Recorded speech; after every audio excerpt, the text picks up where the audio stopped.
በባለፈው ክፍል እሷ አይኗን ከአይኔ ላይ ሳትነቅል ከየቱ ልጀምር አለችኝ ብለን ነበር ያቆምነው። የፍቅር ጥግ ልብ አንጠልጣይና እውነተኛ ታሪክ ጸሐፊ ማኔ ክፍል 26። አፌን ዘጋሁኝ። ምን ነው ዝም አልክ? ያው ልብህ አፍህና የያዘህ ትዕቢት ወዴት ሄደ? ምን ወሰደው? አለችኝ።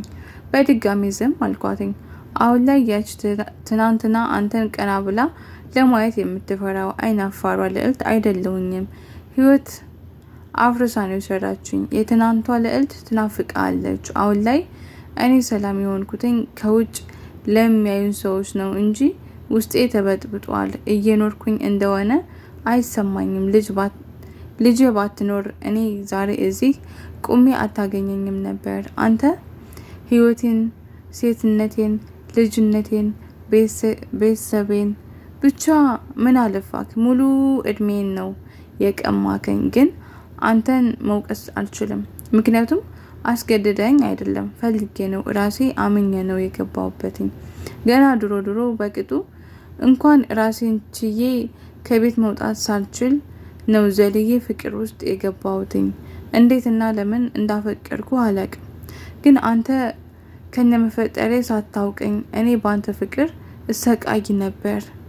ግን ትልቁን ስህተት የሰራሁትኝ አንተን ሳፈቅር ሳይሆን እተቴ ከሞተች በኋላ አንተን ለመጠገን ደፋ ቀና ስል ያፈቀርከኝ የወደድከኝ ለመናገር የፈራ ውስጥህ የተደበቀ ስሜት ያለ መስሎኝ ካንተ ጋር መሆን ነው አለችኝ። እንባዬ ከዓይኔ ይወርዳል፣ ግን አልታወቀኝም ነበር። እሷም ማልቀስ ጀመረች። እያለቀስን ሰዎች ፍቅር ቀላል ነገር ይመስላችኋል? ከተውሽ ለምን አታዩም? ካልወደደሽ ለምን አይቀርብሽም? ሲሉ ያሰቃያል። ሰው ሀብታም ሆነ በደስታ እየተንደላቀቀ ቢኖር ልቡን ካጣ ባዶ ነው። ፍቅር በጣም ከባድ ነው። የሰውነታችን ዋነኛ ክፍል ነው። የሚጠግነን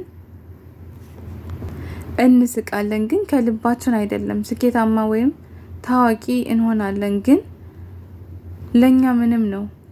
አየህ፣ እኔ ወደ 5 የሚሆኑ እድሜን ልቤን ትቼ ፈርቼ ገላ ተሸክሜ ነው የኖርኩትኝ።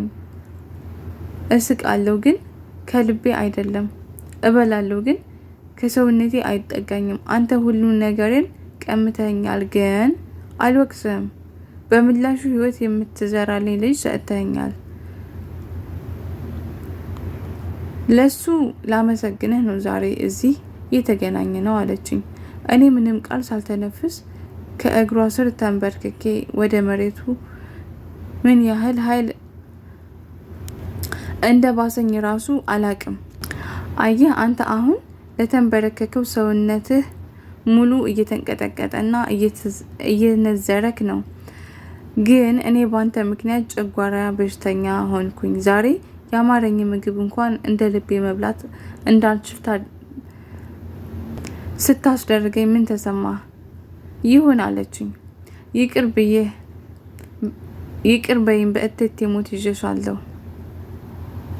አስቀይሜሻለሁ፣ በድዬሻለሁ፣ እድሜሽን ቀምቼሻለሁ። ግን ይቅር በይኝ። አሁን ይቅር ካላልሽኝ መንቀሳቀስ መተንፈስ አልችልም። ይቅር ብያለሁ፣ ብቻ በይኝ አልኳትኝ። አይ እኔ ይቅር ብያለሁ። እኔ ይቅር ባለልህ ልቤ እኔን ይቅር አይለኝም። ለስንት አመት አንተ ከጎኔ ቁመህ ለማየት ጸልያለሁ እኮ። የኔ ባትሆን እንኳን በሰላም ደስተኛ ሆነ እየኖርክ እንደሆነ ማየት ፈልጋለሁ። ምንም ቢሆን እኔ ባንተ ተስፋ ቆርጬ አላውቅም። አሁን ተነስ ብላ ከተቀመጥኩበት ተነሳች። ከተንበረከኩበት አነሳችኝ፣ አቀፈችኝ። አላቅም፣ መታቀፍ ይህንን ያክል ዋጋ አለው? ሰው በዛ ልክ በደስታ ልቡ ይመታል? ነገሮች እስኪምታቱብኝ ድረስ ጥብቅ አድርጌ አቀፍኳት። እሷ እቅፍ ውስጥ ገባሁ። ስቅስቅ አለች። ምን ያክል ናፍቀኝ እንደነበር አታቅም። ከኔና ከልጅ ህይወት በላይ ያንተ ደህንነት ምን ያህል እያሳሰበኝ እንደነበረ አታቅም። ትታዘበኝ ነበር። አንዳንዴ ለመብላት ያቀረብኩትን ምግብ አኝኬ ማዋጥ ያቅተኛል። እንደዛም ይሆንብኝ ነበረ። እንባዋ ያለ ልክ ይፈሳል። እኔም ከሷ እኩል አነባለሁ። አይዟችሁ ምን ሆናችሁ ነው የሚለን የለም። ሜዳውም ፈረሱም ተለቆልናል። እኛም በአግባቡ ተጠቀምንበት። ለምን ያህል ደቂቃ ተቃቅፈን እንዳለቀስን አላቅም፣ ግን ሁለታችንም ሲደክመን ቁጭ አለን። አየኋት፣ አየችኝ። አይንህ ቀላ እኮ አለችኝ በስስት እየተመለከተችኝ። ይህ ቃሏ ይበልጥ ሰበረኝ። ሰው በሷ ልክ ይፈጠራል እንዴ? በሷ ልክ ውስጡ ንጹህ ሰው የሆነ ይኖር ይሆን ብዬ አሰብኩ። አላቅም። በድጋሚ ማልቀስ ጀመርኩ። በቃ ተረጋጋ፣ አቋምህን ወጥረክ። አቋምህ እኮ ወጥ ማሻ ጎረምሳ ነው የምትመስለው።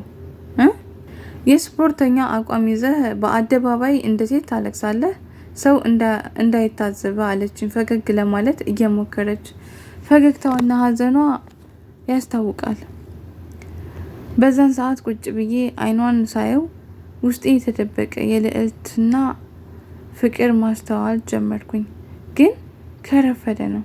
ለካ እንደዚህ ታምር ነበር። ለካ በሷ መታቀፍ ዋጋ ነበረው። ለካ ልዕልትን ባፈቀርኩበት መጠን ፋኑሱን አላፈቀርኳትም ነበር። የያዝነውን የያዝኩት ሻይ በረዶ ሆኗል፣ ቀዘቀዘ። ልዕልት የሻዩን ከፈለችና ወጣን። እየተራመድን ግን ከልብሽ ነው ይቅር ያልሽኝ አልኳት። አዎ እና ቤቱን ላሳይህ እንዴ አልኳትኝ። አውቀዋለሁ የጓደኛ ቤት ነው አይደል አለችኝ። እንዴት አወቅሽ አልኳት። ምንም አሁን ልጄ እኔን እየጠበቀች ስለሆነ ሊሄድላት። ለዛሬ ይህንን ያክል ካወራን ይበቃል። ፍሪ ሲሆን ቤት እጠራለሁኝ። ባሌም ምሳ ቤት ስለማይበላ ይመጣን አለችኝ። ባሌ የሚለው ቃል በራሱ ነዘረኝ። ፊቴ ቅይር አለ። እሺ ቻው በቃ ብያት ፊቴን አዙሬ ወደ ኋላ ተመለስኩኝ። ተከተለችኝ። ስሟ ዛሬም እንደ ትናንቱ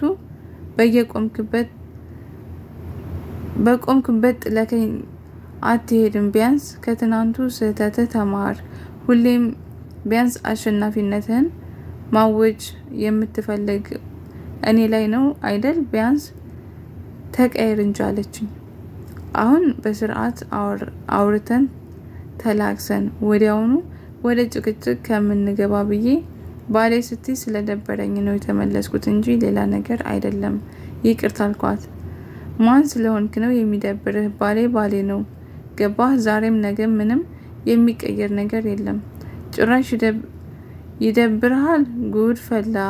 እዚህ ጋር ምንም ቢሆን ያሳለፍኩትን ነገር ነገርኩ እንጂ እኮ ህይወቴን ትቼ አንተ ጋር እመጣለሁ ማለቴ አይደለም አለችኝ። ታዲያስ ቤተሰብ የዛሬ ፓርት ይበቃል። ሀሳብ አስተያየት ካላችሁ ኮሜንት ስራ አስቀምጡልኝ። ባይ ባይ ቤተሰብ።